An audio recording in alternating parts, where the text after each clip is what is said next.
গত 30 তারিখ থেকেই এই ইপিজেড নিয়ে বিশৃঙ্খল অবস্থা বিরাজ করছে।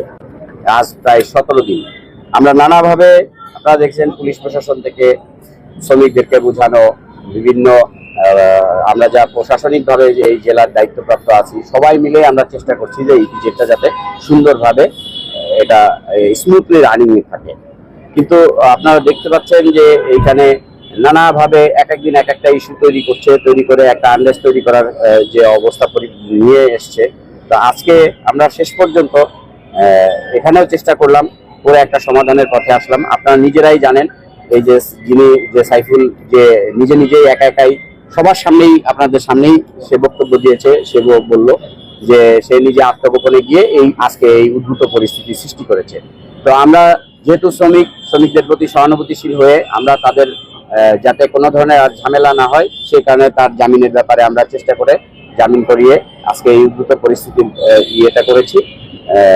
পরিস্থিতি স্বাভাবিক করেছি। আপনারাও সহযোগিতা করেছেন। আমরা চাই যে আগামীকাল থেকে এই ইপিজেডে কোনো ধরনের বিশৃঙ্খলা থাকবে না, সুন্দরভাবে এই ইপিজেডটা রানিং থাকবে। কর্তৃপক্ষ আছে, তারাই এটা সবকিছু দেখবেন, ফ্যাক্টরির ভিতরে কি আছে না আছে, কোথায় কি সমস্যা আছে, এটা তাদের এখতিয়ার বিষয়। যখন একদম এটা আইন শৃঙ্খলা তারা রক্ষা করতে পারে না, তখন আমাদেরকে যখন তারা রিকুইজিশন দেন বা ডিমান্ড দেন, সেই অনুসারে আমরা গিয়ে ওখানে আইন শৃঙ্খলা পরিস্থিতি নিয়ে কাজ করি। তো সেক্ষেত্রে তারা এই যে গত 17 দিন ধরে নানাভাবে যে আনরেস্ট হচ্ছে, বারবারই তারা আমাদেরকে ইনফর্ম করেছে। আমরা আমাদের দায়িত্ব পালন করেছি। ইপিজেডের কোনো ক্ষতি এমন কিছু হয়নি বা এমন কোনো কিছু করতে পারেনি, যেহেতু আমরা আইন শৃঙ্খলা বাহিনী সঠিকভাবে সুন্দরভাবে দায়িত্ব পালন করছি। এবং আপনারা এটাও দেখবেন যে এতদিন ধরে আনরেস্ট হয়েছে, পুলিশ থেকে শ্রমিকদের সঙ্গে কোনো ধরনের একটা মিসবিহেভও করা হয় নাই, তাদের সঙ্গে একটা খারাপ আচরণ করা নাই, এখানে কোনো কিছু করা হয়নি। তো শ্রমিকরাও আপনারা দেখেছেন যে পুলিশের পক্ষ থেকে যে কোনো একটা কথা বললে তারা শোনে, তাদের একটা আস্থা আছে পুলিশের প্রতি।